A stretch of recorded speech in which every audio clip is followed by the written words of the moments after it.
Good morning, good afternoon, good evening. Whatever the time, welcome. Link Co-operative now asks, is Brexit viable? David Cameron kept his promise and we were allowed a proportional vote on the decision to stay or to leave the EU, to stay in or leave the EU. We took the Brexit escape route. Now, why did the 4 million or so votes swing the vote in this direction? The undemocratic EU had in no way responded to our needs, and our membership changed from a trading arrangement to one with a very strong political influence.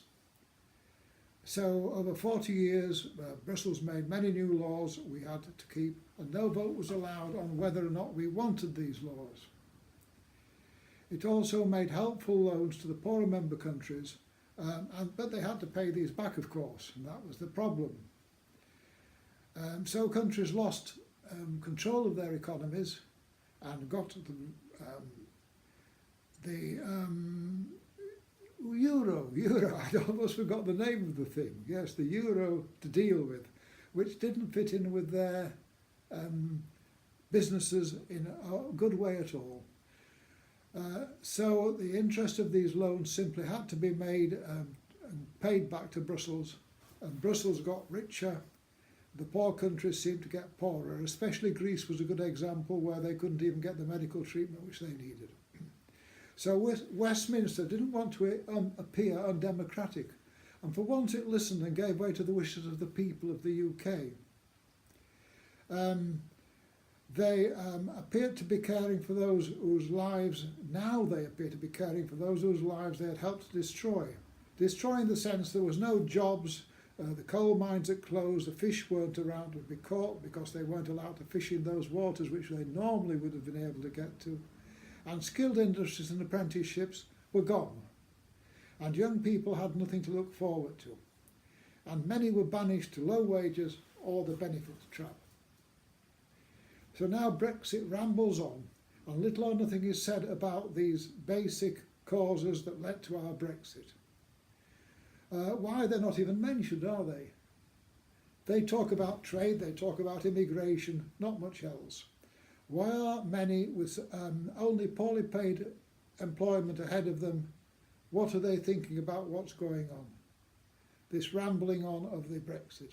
In Parliament, is Parliament focused on a good result for the UK, or are they looking out for themselves with big trade arrangement, possibly some position involved in the making of these trade arrangements? Is that good? Are we, as I say, focused on a good result for the UK, or do we find ourselves again in the hands of neoliberals, those in Westminster? They're mainly interested in their back pockets as in the future of the people in the UK. We have previously mentioned this lack of focus on the future after Brexit and want people to press for action, so to prepare for new trades, not just for the moneyed few, but for the stability of the many who will be in poverty without proper preparation made for the post-Brexit period. We are not just playing around with new trades, stopping immigration, things like this, tax for people who live in the Eurozone and so on. But we are talking about the future, and this is what the Brexit talk should be looking for. To build stability for the country in this post-Brexit period, we suggest a new sensible focus on our benefits system. Now that's a very big thing because so many people have to live on benefits, even if it's to help to keep their children. But many are living in a thing called the benefit black hole, and they're not allowed to get jobs. They're not allowed to send their youngsters out to get work, because if they work more than a certain number of hours, they're going to lose those benefits, and that is the big problem. These jobs and ideas are already in existence, and these are made by the entrepreneurs, and often they're working very hard like a one-man band and working very hard to keep their businesses going, but they need help. So jobs and ideas are in existence and could be filled by those interested in new skills. So if the people in the benefits trap, the young people as well, obviously all the people in the benefits traps are allowed to help those who need help with the job skills, they often struggle to maintain and to develop their ideas and their businesses. Often there will be many one-man jobs, a few people struggling to run garages, even corner shops, even small industrial units. Lots of things like that. There are jobs in hospitals, probably not filled, which could be filled. They are helping teachers in schools. There could be evening classes taking place if more hands were available. And if people with skills already who are imprisoned in the benefits trap or simply not able to work, if they were allowed to work, we have the ideas and the manpower, but we're not using it. We're just putting it aside, throwing it away.